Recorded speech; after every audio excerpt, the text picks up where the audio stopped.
Let's open the book on this. Today in Chicago and just over the state line, a tragic reminder of storm recovery dangers, plus fast-moving tornado updates, a high-profile justice story, and changes coming to our schools.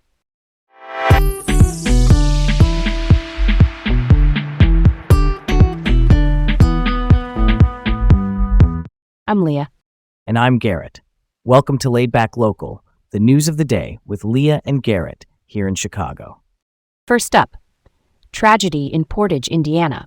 2 residents died from carbon monoxide poisoning after using a generator indoors during post-storm power outages.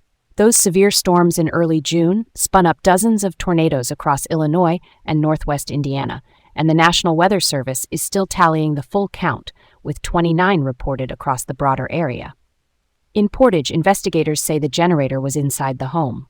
Carbon monoxide is a colorless, odorless gas that displaces oxygen in your blood. It can be lethal in minutes without you noticing. Across the region, cleanup continues. In Merrillville, Indiana, residents like Luis and Connie Romero, a local couple whose home was hit hard, are leaning on neighbors and food banks for basics. Merrillville Councilwoman Shauna Haynes Edwards has been hands-on with support efforts. Officials are repeating the basics here. Never run generators indoors or in garages, keep them outside and far from windows, and check your carbon monoxide alarms. The National Weather Service teams are out assessing damage paths right now to confirm where and how the storms tracked. Yeah, that hits different. It's a heartbreaking, recurring pattern after big outages. Why does this keep happening? Part of it is pure urgency. People want the fridge cold and the lights on. They pull the generator into a garage to keep it dry or quiet, and they underestimate how quickly that gas builds up. A quick safety nudge can save a life. Run it outside, at least 20 feet from doors and windows. Point the exhaust away from the house and grab a battery backup carbon monoxide alarm if the power's down.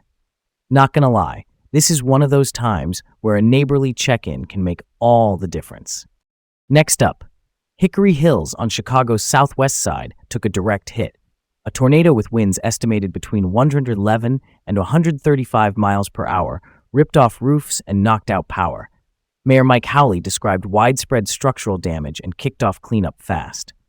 Over in Calumet City, just south of the city line, storms in early June uprooted century-old trees and smashed into homes.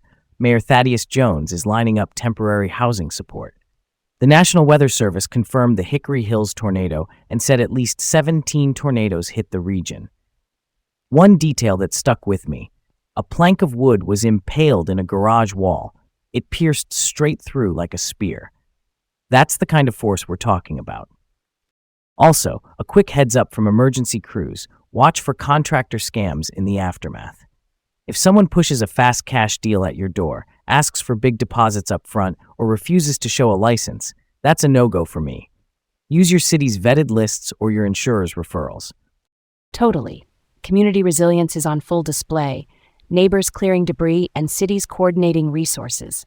But the storms also reveal how fragile our infrastructure can be.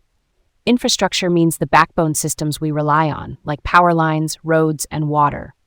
When winds like that rip through, outages cascade.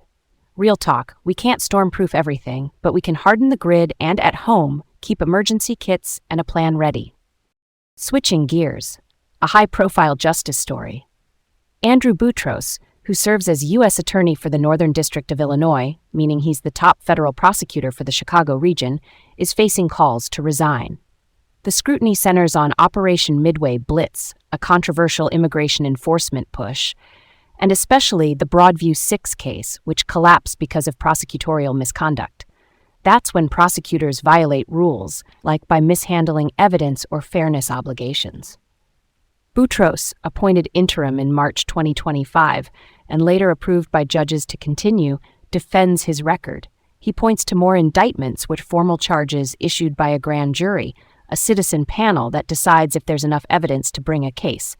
But Illinois senators and some former prosecutors say the office is dysfunctional and want him out.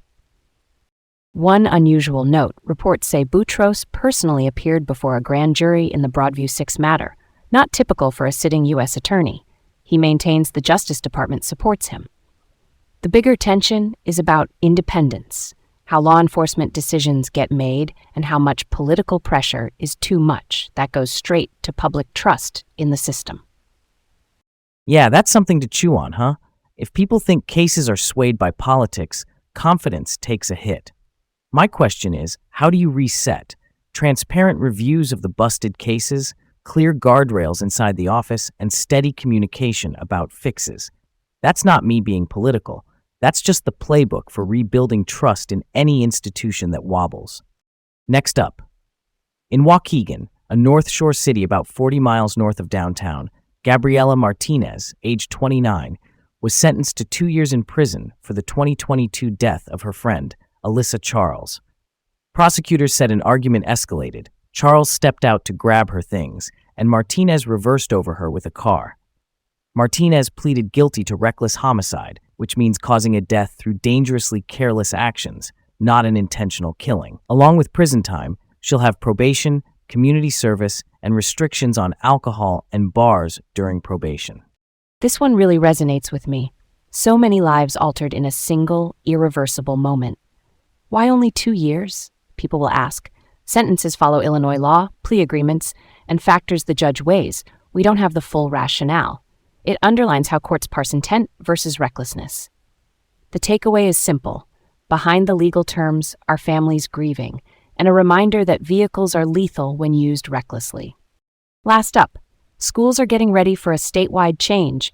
Illinois passed a bill to ban student cell phone use during the school day for elementary and middle schools, slated to take effect in the 2027 to 2028 school year. Governor J.B. Pritzker backs it, and districts like Lake Bluff 65 and Lake Forest are reviewing policies to align. There are limited exceptions, including for students with IEPs. An individualized education program is a legally tailored plan for students with disabilities. The goal is to cut down on classroom distractions and reset attention on learning. One wrinkle: smartwatches. They look like accessories but act like phones, so enforcement will need clear rules, probably phone lockers or sealed pouches, and parent communication plans for true emergencies. Yeah, that checks out. The big practical question is the rollout. Why the delay to 2027 to 2028? My guess, schools need time to train staff, buy storage gear, and update handbooks, and figure out how parents can still reach kids for health needs or pickups. And, not gonna lie, smartwatches are gonna test everyone's patience. Tiny screens, big loopholes. That's the heartbeat of it for today. Thanks for joining us on Laid Back Local, the news of the day with Leah and Garrett here in Chicago. Come back tomorrow for more stories.